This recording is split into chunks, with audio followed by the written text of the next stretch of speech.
Human weapons fire exploded across the hull of the Zorgon warship, punching through shields and armor, as human crews roared with bloodthirst and battle lust. The human fleet had slingshotted across the galaxy to crush the alien threat. And crush it they would. Or the Saurians and the humans themselves would both be extinct. "I remember it like it was yesterday," mused Nicholas Evans, an aging human veteran. He stared out the viewport of his cramped ship at the vast expanse of space. The day humanity's ancient fleet saved an alien race. He took a swig of his whiskey, eyes distant with memory. The galaxy had been in turmoil back then. Alien races fought viciously for power and resources. The Saurians, once proud and strong, teetered on the brink of annihilation. They were under attack by the ruthless Zorgons, Nicholas explained, who wanted to exterminate them and steal their tech. The Saurians had sent desperate pleas for aid, but no one came except humanity. Humanity had been watching from the sidelines for centuries, not getting involved in the galaxy's squabbles, Nicholas said, but something about the Saurians' struggle resonated with us. Humanity realized that if they didn't act, the Saurians would be wiped out completely, and so for the first time in centuries, the sleeping giant of humanity's ancient fleet rumbled to life. Thousands of human ships, many outdated relics, unified with singular purpose. At the helm was Commander Novak, a daring Saurian who had risked it all to beg for humanity's help. "Little did we know," Nicholas's voice echoed, "that choice would forever alter the course of galactic history." The narrator's voice continued to ring out. As the scene shifted to the Saurian flagship's bridge, Commander Novak stood proudly at the helm, his reptilian hide shimmering under the lights. "I had never laid eyes on a human in the flesh," Novak recounted almost reverently. "Yet suddenly I found myself face to face with the famed Admiral Jameson himself, the very man who had responded to our desperate plea." The weathered human admiral reached out his hand.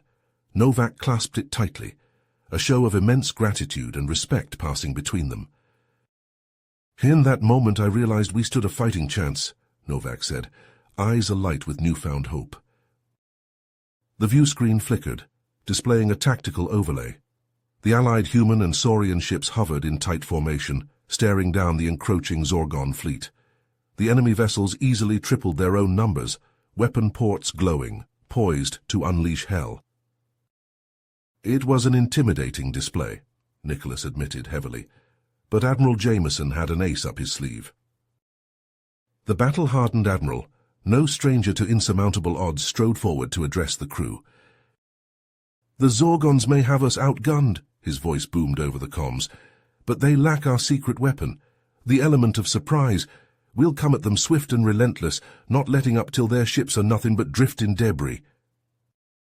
A rallying cheer erupted from the crew, morale skyrocketing at the Admiral's rousing words. Novak and Jameson locked eyes, giving a solemn nod. The die was cast. With an earth-shaking roar of engines, the human armada tore ahead, every weapon erupting in a blinding maelstrom of destruction. Nicholas spoke faster, transported back to the fateful moment.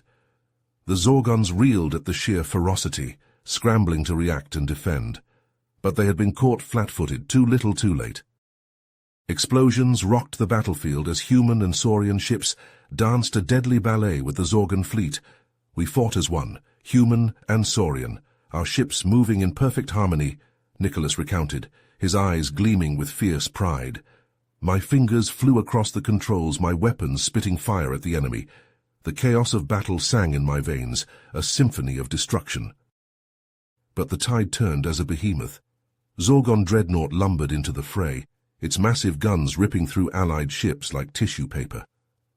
"Our losses mounted by the second," Nicholas said grimly. Hope began to fade as fast as our ships burned. Suddenly, a lone human fighter broke ranks, rocketing towards the dreadnought on a collision course. "That crazy bastard," Nicholas whispered in awe. It was Zach, Commander Novak's own brother. Over the comms, Novak's desperate pleas crackled. "Zach, break off now, that's an order." But Zach's voice returned, steady as a mountain. "Can't do that, brother. This is the only way to give us a fighting chance." With a defiant roar of engines, Zach's ship rammed the dreadnought head-on. The resulting explosion tore through the behemoth's command deck, leaving it listing and venting atmosphere. Zack's sacrifice stunned the Zorgans, Nicholas explained somberly. It bought us precious time to rally. And rally we did, surging forward with renewed determination to make his sacrifice count. The battle raged on, but something had shifted. United by grief and galvanized by Zack's bravery, the human-Saurian alliance fought with renewed ferocity. The battle crescendoed to a fever pitch, ships wheeling and slashing, weapons howling. Nicholas wrenched his controls, his ship bucking and shuddering under the onslaught. Suddenly, a Zorgan blast hammered his hull, alarms shrieking, sparks flying. His ship spun wildly, careening out of control. "I was sure that was the end," Nicholas recounts, voice trembling at the memory. "Zorgan guns had me dead to rights. I braced for oblivion."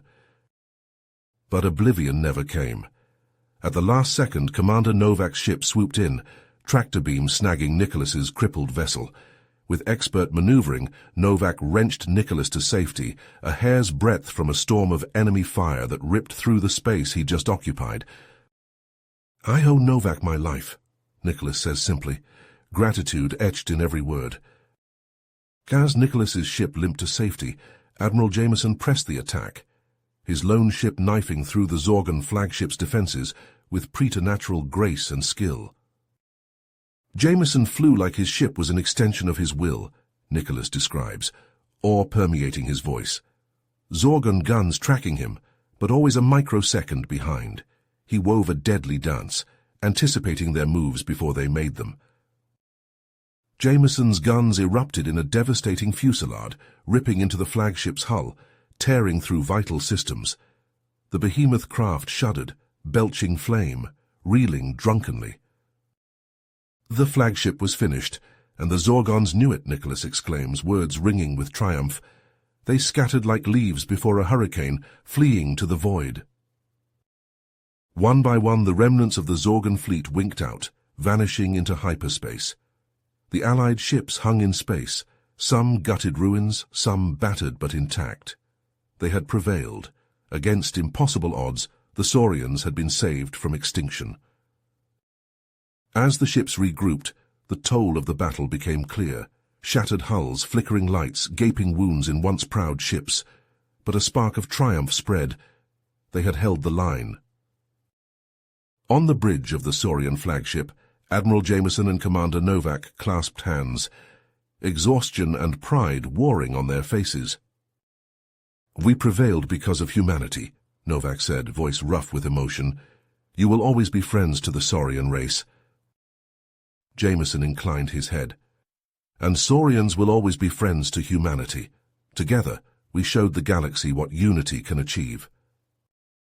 The Zorgans had been driven back, but the scars of battle still ached. Ships hung in the void, once gleaming hulls scored and blackened.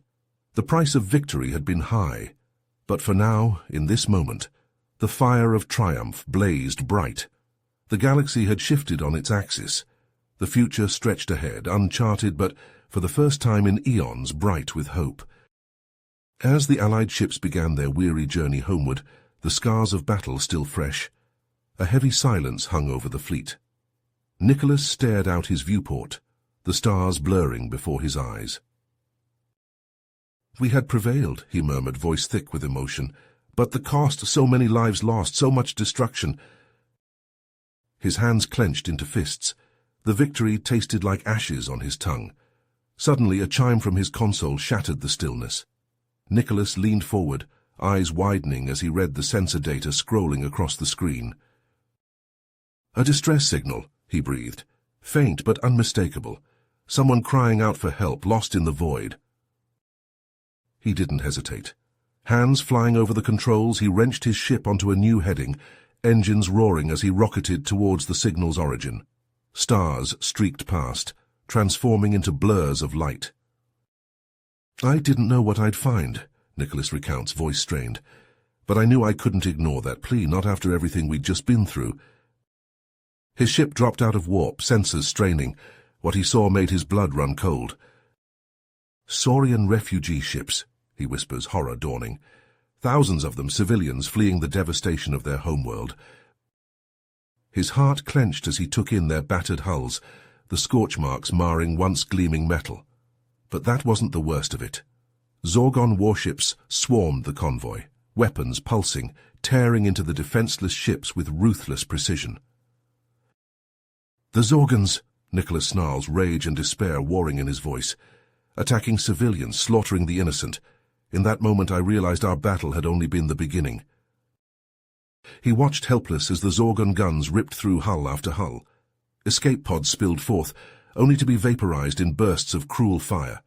The screams of the dying filled the void, a cacophony of terror and agony. We had saved the Saurians from extinction, Nicholas relates, voice cracking. Only to watch them be slaughtered before my eyes. His words trail off, lost in the memory of horror. The last refugee ship exploded, a brilliant flare that seared itself into his retinas. Silence fell, broken only by the drifting debris of shattered lives. That day, Nicholas says softly, I learned a terrible truth. In war there are no winners, only survivors, and far too few of those. With a heavy heart he turned his ship, setting a course for home. The war raged on, an endless cycle of violence and loss. As the stars blurred once more into the familiar lines of warp, Nicholas closed his eyes against the weight of all he had witnessed. We had saved a race, he whispers to the darkness, but the cost was too high, and I fear it's a price we'll keep paying until we find another way, until we break this cycle of destruction and find peace amidst the stars. You have reached the end of the story. If you enjoyed this story and want to support us, please leave a like and subscribe to our channel, and for every comment that says 88, I will heart every single one of them. Thank you for your time.